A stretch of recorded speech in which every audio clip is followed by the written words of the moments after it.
What's going on, guys? Go, because I'm here with my friend Josh Deis. He's the winner of a beautiful playmat at Nationals 2023 in Raleigh, North Carolina. Look at that, it's beautiful. It's got Jack Atlas, it's got Gong Strong. The legends.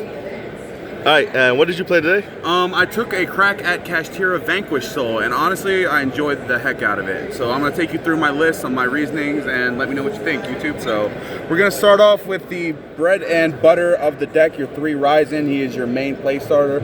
I'll tell you what, if anytime I see him in any of my hand openings, I know it's going to be a good time. He's your normal summon target, normal summon add any Vanquish Soul monster from your deck to your hand. So that's your basic combo starter. Now he has a couple of abilities built into him. This deck functions in the sense of you reveal elements. It's always either fire, dark, or earth. You reveal any of them, and most of your Vanquish Souls have 1 or 2 effects. You can only do 1 of those effects during each player's turn. So for Raisin, he's a special one.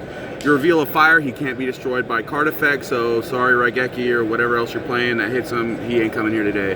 However, you can reveal a fire and a dark, and he nukes non-targeting any monster in the column he's in. So for those Mech Knight players out here, I found you something. Nice. All right, so now we're gonna take a crack at your second main squeeze. Our girl here, Dr. Madlove. She is your add from deck to hand, your spell card. So your monster, your in-archetype Monster Reborn, your in-archetype Small World, she's got you covered. Her effects are really good. If you reveal a dark, you can make any monster on the field lose 500 attack and defense, but if you reveal a dark and an earth, you just bounce it non-targeting back to hand. It's sweet. It helped me on a lot of grind games where there was some problem stuff on the field and I didn't want to see it no more. I bet she's really good versus Cash because she can search the Book of Moon. Oh yeah, she searches the in-archetype Book of Moon, and if you play well, it's not just a Book of Moon, but a Book of Eclipse too, with no draws for your opponents. Now we're going to play the Big Bad Borger. He is our 3 of. This man is literally a pot of greed on legs or a free win in time, because his effects, once you get to the bigger Vanquish Soul monsters, they all have the same effect for summoning, where you can bounce any Vanquish Soul monster you control on field to hand at quick effect speed. So say you open up your Raisin, you normal summon it, they try to imperm you, you activate Borger, one of your heavier ones, it bounces in back to hand, the imperm misses target, and you still go off. Borger is really nice. I love his effect. Now, I was referring to Pot of Greed earlier because it just says if you reveal a dark monster in your hand, you just draw a card. You can do that to your opponent's turn. It's really nice. It helps you outgrind some games that normally most decks couldn't fight with, but it's really good. Now, if you reveal a Earth and a Fire, you burn for 15. So you're just passing it over to your opponent, chain it to anything they want to do. If you really want to fight that clog, sorry, but they ain't winning it. It really helps OTK, and I bet that draws you into a lot of the different attributes you need to actually activate some of these effects. Yeah, over the course of the turn, because you're all element based, so some people are like, I want to see my utility spells or traps. It's not that big because you can get a lot more done with just having a full hand of monsters, because all of them have different elements. Now we're going to go to the big bad boss of the deck. I play the dual wield of Caesar Valius. He is a quite interesting man. He has the same summon conditions as Borger, but if you reveal an Earth, he is unaffected by any card effects your opponent activates during that turn. So if they want to hit you with anything, just go chain Caesar and reveal an Earth. Now, so pseudo towers, pretty much. Basically. Well, actually, just 8 towers, yeah. Yeah, he is a really good towers. The only thing is, if your opponent has anything that will turn to defense mode, he's not really that big. He's 15 defense, but he's 3K body. So you can go into him, and it's usually game from there. Now his secondary effect is what a lot of people like. If you reveal a fire, an earth, and a dark, it's a non-targeting pop. Yeah. So it helps clear a lot of problems. If there's stuff in the back row you're scared of, pop it. Stuff in the front row you're scared of, pop it. And mind you, all these effects can be activated on your opponent's turn in chain to anything, because they're all quick effects. Sounds like this deck has a lot of in-engine removal for a lot of different situations. Oh yeah, so we're going to get to some of that, because I play the one-of, the Vanquish Soul Pantera. She's got a really nifty effect where her Earth, if you reveal an Earth while she's on the field, she can't be destroyed by battle. So worst case scenario, they go battle, they try to do anything, and you're just trying to hold off a turn. You can, I'll show you later the spell that I use, but it'll swap her to defense, you reveal the Earth, and you're just a wall, you're safe. And her second effect, which is interesting, if you reveal an Earth and a Fire, she's in a non-targeting MST for anything in the column she's in. So if you're up against Branded and that Branded Lost isn't doing it or anything scare you, she's your problem solver. Nice. Now I'm playing the 1 HG Pluton. He's a fire monster, and other than any out of archetype monsters that you may play, Him and Raisin are your only fire, so if you want to trigger Raisin, you either need like another in hand or you want Caesar Valius. Some of their effects. Maybe like Ash Blossom or something, like any Oh, fire. we're going to get to the good stuff on that. Now, we're going to the out of archetype stuff. Now, I'll just say, this man is literally the goo. Oh. My opponent, when I special summon him, because basically if during your opponent's turn, if you control no monsters, you can just say, hey, cool, he's on the field. Now, if you reveal a fire monster while he's on the field, he gains 3,000 defense. So during battle phase damage calculation, if you really want to do some burning with some goo, he's your man. But if you reveal a darken and earth, he gains 3,000 attack. So he's really good for swinging it randomly. Nice. Because no one expects the boy. Now, for those that are new to the Kashtira version I'm trying, it is the 3 Fenrir. Honestly, even on his element alone, he's a worthwhile add because earths are always popular in this deck. Fenrir can obviously add Fenrir, and if you want something off the field, a free 2400 beat stick that can chain quick effect banish face down is never a bad choice. Nice. You playing any of your Kashtiras? Oh yes, I love playing the pure Kashtira build. Even after the ban list, it was fun, but I saw this deck and I'm like, I love Konami games, I love fighting games, I want to give it a real fight try. Now we got the 1 Rise Heart to add because like I said, your lineup of fire elements in Archetype is a little on the low side, but not that low, but it's always better to have one in hand if need be. It's not that bad to be ripping 3 off the top of your opponent's deck. Oh no. Especially against Brandon where they have so many like 1-ups, like literally like 13, 15 1-ups. I dumped this on a branded person.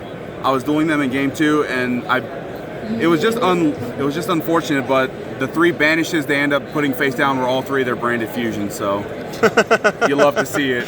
That's actually crazy. You love to see it when a person's soul leaves their body. I would hate if that happened to me. Like, it happened to me once where I had already used an Albaz, and then they ripped like 2 more Albaz off the top. I was like, okay, well, guess I'll die. Okay, so now we're gonna get to some juicy techs.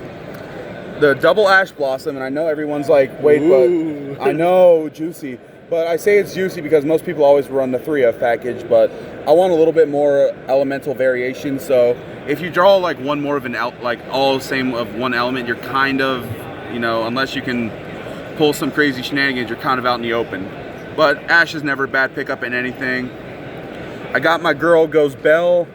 Honestly, with all the current decks running around, anytime they're trying to throw some shenanigans, you always hit them with the Bell. Plus, all the hand traps and even the Kashtira monsters work for the elemental reveals. It's not archetypal specific. You can reveal to them, hell, even a Gaia, the Fierce Knight for an Earth, and you're good. Cool. Now we're gonna some cards that make people cry. Droll and Lockbird. The bane of my existence. I just want to play mana. Leave me alone. Yes, especially you love to see it because when your opponent sees it, they ain't seen anything else coming out of their deck to their hand for the turn. So you buy yourself some time. Yep. And just for those people, I know Wind isn't really in the deck, but I'll always take Give Me a Droll to hurt my opponent any day. Nice. We got the Sticky String Kaiju because Earth, and it's really nice coming in clutch. I'm thinking of swapping out for a Dogoran because that goes into a strategy I like later, but we can hit that up later. Okay, before we move on to the next section, I'm assuming that was the last of the non-legend monsters.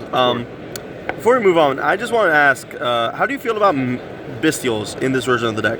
Because they are darks that you can reveal and have your heavy border be more consistent, and they're also just board breakers and just interruptions. So how do you feel about them in general? I feel like they are a nice addition. I haven't had much chance experimenting with them yet because I'm trying to go through the build ideas I'm popping. I did pure Vanquish for a while, now I'm on Kashtira.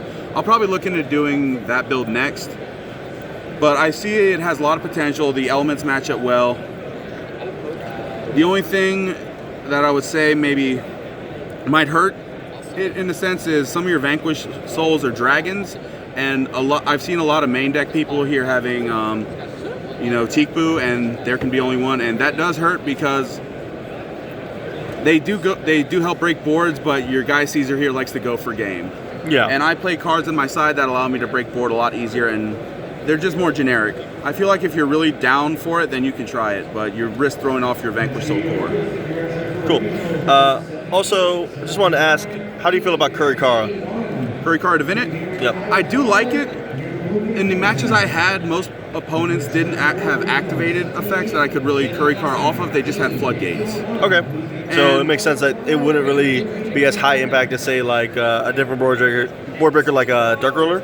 Yeah, no. Dark Ruler I felt is a better one because it just works whether your opponent has activated monster effects or not. Curry Cart is good because I'm going to go into some spells that this deck plays an in-archetype small world that doesn't make you banish anything, and we will handle that shortly. Okay, cool. All right, so starting with the spells, we got triple Stake Your Soul. It is I love this card. It is the in-archetype small world. You reveal any element from any monster. It doesn't even have to be a Vanquish Soul. And you special summon out that same element Vanquish Soul monster from your deck. So yes, it is an Ash target. However, if I just show you, hey, I have an Ash Blossom, I get a free Raisin without wasting my normal summon, the combo starts itself at that point. Cool. Played at 3, it's really good, and it works on just any element. Like I reveal Pluton, Raisin, I can do Valious Pantera, I can do Borger Mad Love, because this deck really does well at gaining you back resources from the deck before most people can even dig into theirs. Like I've gone through many matches where my opponent's on their last 2 cards and I'm still rocking 6 in hand, and I have only gone once. Nice. All right, now we're gonna stick to the Vanquish Soul Continue. It's a quick play monster revive or a quick play add to hand from graveyard. So it's really good. The only cost is you pay 500 life points, but with the amount of burn damage you can generally put out and the back and forth between you and your opponent, you know, simple math, 500 is a lot less than 3K. Yeah, and you're probably winning in time anyways. Yeah. This is good because you can like activate this during battle and then go for game, because it's anything from graveyard. So say if your opponent did out your Caesar, he's not thinking much while you're in battle phase, you let your continue rip, you pay the 5, and then you go for the big stick man. Yeah. All right, now we're going for some disruption. We got the 1 Vanquish Soul Dust Devil. This is the Book of Moon, right? Oh yeah, oh it's better than Book of Moon. I'm thinking of upping it to 2 because I loved it that much. What it does is, for cost, it switches the battle position of your monster. So if it's in defense, it goes offense, offense, defense. And up to the number of Vanquish Soul monsters you control, it books that at quick effect speed. So if you have 1, it's a Book of Moon. If you're at 3, 4, 5, it's basically a Book of Eclipse, and your opponent doesn't draw, and it's searchable off Mad Love. That's pretty damn good. Oh yeah, considering the fact that that's why I was considering playing 2, because I always missed having that second one in situations where your opponent might be able to grind up alongside you. So I'm thinking of I might swing this to 2, maybe keep it at 1 for more experimentation. And especially with Kashtira being so big right now, booking the unicorn is just so important. Honestly, I do realize that 100%. The thing I've come across most in this tournament so far is Branded and Pearly, and I want to say Labyrinth, because yeah, Labyrinth is just everywhere. I really do not like the deck. Yeah, but you do have some in-archetype help against Labyrinth. You have the Pantera, who's an MST. And another little trick you do is when you bounce a monster to hand, you can, if on the normal summon or on the special summon with your extra deck monsters, which we will accompany shortly, you can place it anywhere. So if they set something, chain it, bring it back out, pop it, because they can't activate it the turn they set it unless specifically noted. Right. Now we're going to go through the classic, the Pot of Prosperities. For those solid 150 here for consistency. You'd love to see it. You'll love it, because this deck, honestly, you don't play with the extra deck that much. You play 3 cards I will honestly say you absolutely need, and the rest is hearsay. Most of them are just board breakers at that point, because this deck can play control, it can play aggro, it's whatever you want it to be and so much more. The one off, we got the 1 Rhoda, because you love to see Raisin. He's a really popular man. Just the 4th copy. Yeah, really. And those of you that really love to fight back row decks, I got you covered here. Harpies, of course. And the best art of it, I really love the alt art.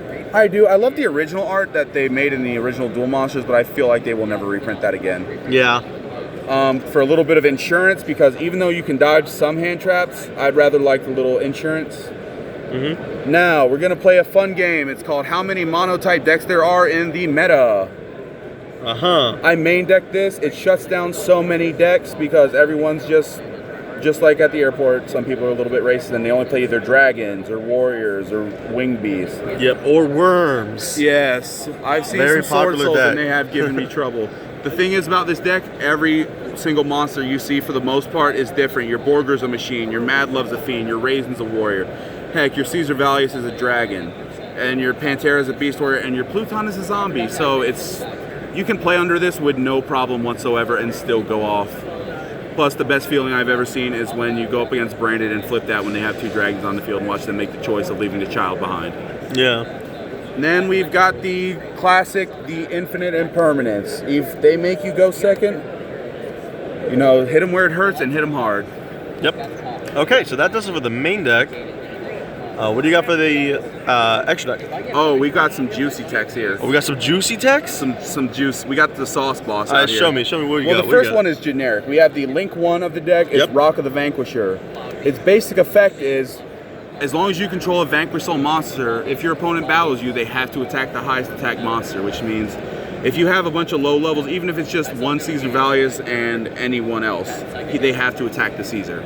Yeah. Now, for anyone watching out there, it can get a little dicey with you changing the battle position with your little Book of Moon here on legs, but that's the thing, you just got to kind of think ahead and make your moves accordingly, because I can't tell you, I've made that mistake a couple times today where I changed Caesar to defense mode and they still have to beat into him because it's highest attack, not highest attack and defense. I got the Phoenix for back row. Yep, you love to see it. Yeah, lets you out things like Gozen or Rivalry. Oh yeah, this deck can link climb like no one's business. I got the Unicorn for the fun stuff. Now we're gonna play a quick game. Count the levels. Your Borger is a 7, your Caesar's an 8, your Fenrir is a 7. What makes it unaffected? Yeah. So I can make a Walking Towers for free. Yeah, this is the secret. Oh yeah, that used to be super expensive. Jesus. It's still up there, but I was lucky. I pulled this as an entry pack in a tournament in Greensboro, so it's all good. Nice. We love link climbing. The one of card, Access Code Talker. I fucking love Access Code. Oh yes, this boy can just make himself just big, and it's not your problem, it's your opponent's. I know some people are calling for its ban for like no reason. How do you feel about that? They just need to look at the meta, look at the decks they play, and realize that they should get good. Yeah, exactly. That's I feel similarly. Get good. I play the one Underworld Goddess because sometimes you may come across a deck with a Towers. I don't like those. I only like them when they're on my side, and you can just literally fill up stuff all the time. You're always looking at your board. You're always going to have 4+ monsters at best, and that's nothing. The back row removal, we got your Stormy Boy. Yep, out those floodgates. We got the Exiton, which is like Zeus's little brother. Jesus. Mom said I had to take Zeus, and Zeus said he can only come play with me if I bring his little brother. It's basically just any turn during the main phase, he does Zeus things. This card is making me feel like Samurai Jack. I'm back to the past, baby. Oh, brother, we're going. Well, don't take that nap too quick because sometimes you gotta play the control game. Baguska, people have told me he's a not nice pick, but if I can slow the game down to the point where I can make him versus Branded, it's just an auto win if they didn't open like a way to out it. Like they have no in-engine way to beat it except for like maybe having an Albaz on field and a banishment set. Yeah. It's so free versus Branded. It's funny. I mean, I have other free ways to win versus Branded, but actually that's why I play the there can be only one, but they have a slight version of that. This just says you're not playing anymore, just scoop me the game. Yep. We play a good amount of level 7, so Big guy, let me have your stuff. Give me your card. Yes. Now this is a techie card, but I have had ways to make it. We have the Rise Heart. Yeah. Okay. So Floodgate on legs, Mr. So you did say you had a 7. I'm pretty sure it was Borger. Borger's a 7. So what you do is basically you have Borger, Fenrir, and a Rise Heart. Yeah. A Rise Heart. I hate that name so much. Oh yeah. No, this can. Yes. No, Kashtira Rise Heart has been great. No, a lot of people this format hate just banishing and macro effects, and if I can end on this and a rock, I'm in a good position. Yep. And finally, last but not least, the AA Zeus boy himself. Let me hit you and then keep hitting. Yep. I just want to give a quick shout out to this next card. Thank you, Simo, for coming down to North Carolina to sign it. Beautiful card with a beautiful signature from a beautiful man. Of course, who I met for the first time and realized, gosh darn, that is a tall boy. He's tall, he's handsome, he's very nice. Ladies. He's not single. Now you're wondering, with all these married. Xyz and links, how are you making this? Your Borger's a 7, your Fenrir's a 7, hand traps are always popular as tuners. Yeah. Because there's always going to be different ways, like tactics, stealing something from your opponent, maybe taking like a level 6 tuner while you have like a level 4 like your Raza or your Mad Love. Oh yeah. How do you feel about Chaos Angel? You can make it if you play the Bestial version. I have seen that. However, since I like Raisin's effect, how you can correct me if I'm wrong, internet, but it just non-targets the column and destroys it. So I already have an in archetype out for Chaos Angel, and I play that. Oh, I meant like, how do you feel about playing Chaos Angel? It's expensive as hell right now. So, Yeah, it's like $90. yeah, Jesus Christ. If God can bless me and one randomly falls into my lap, I'll borrow a bestial package and we'll take it for a spin together. But up until then, the extra deck space is kind of tight because for the main stuff you're playing the 3 of, because Rock is your saving grace. Rock has 2 effects other than the battle forcing. If during your opponent's turn you can chain a quick effect speed to either add a Vanquish Soul monster from graveyard to hand, or special summon any Vanquish Soul monster from hand to the field, but you can only do 1 of those per turn. Yeah. But it's during both players' turns, so it allows you to switch it up. Okay. What juicy text did you have in the side? I already talked about maybe adding the 2nd Dust Devil, so for that Kashtira matchup, you got to have your Book of Moon. Yep, beautiful gold rare. I love this rarity. Oh, it's beautiful. Now here we're going to get some spiciness. Since everyone likes playing Big Bad Destroyers, Grave of the Super Ancient Organism. Yep, just totally destroy branded. Yep, this deck could actually, yeah, they could play that for sure. I can't find it, but I currently play 3 of those in the side. I just couldn't find the other real quick. It's probably in this pile somewhere. Yep, out those floodgates, you have a lot of ways to do that. Yeah. And for funsies, you always got to play the D-Barrier. This is the bane of my existence. The only 2 decks I play are Sword Soul and Branded, so if I get hit with this, I'm just having a bad day. Oh yeah, especially since during the Borger, you can draw during your turn going second or going first.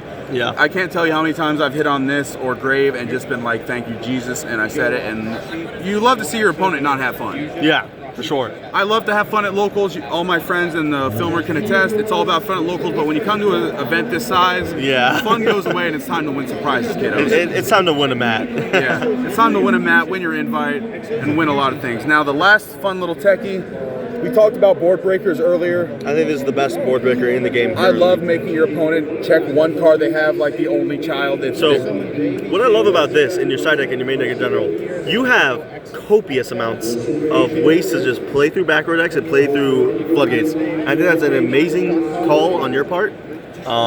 These got really unorganized very quickly, but that's part of Yu-Gi-Oh! It's an unorganized sport, but it's up to the minds alike to organize it. Sure. The only con I will say this deck might suffer in a little bit is, other than Harpies, and if you side in your Cosmics, your Pantera is your only real back row removal unless you go into your extra deck. Yeah. So that is the only honestly bad side I have. Other than that, you can fight through just about anything. You fight hard and you keep fighting. Your tuners also, it's one of the few decks I've actually been happy to normal summon a tuner and been like, you know what, we're playing now. Yeah. Because, oh, sorry, go ahead. No, you're good. Because anytime I can sit on a Rock, Barone, and then bring out Borger to just keep drawing, it's a good day in Vanquish Soul Town. I bet. All right, any last words, any shout outs you want to give? I want to give a shout out to the main man, the Vanquish Soul Master himself. I want to give a shout out to Simone for actually coming down here and signing this beautiful woman. And I want to give a shout out to all the players at Greensboro, Easy Gaming, and Picante. Thank you for always giving me good matches to strive and make myself a better duelist. We're signing out now. Deuces.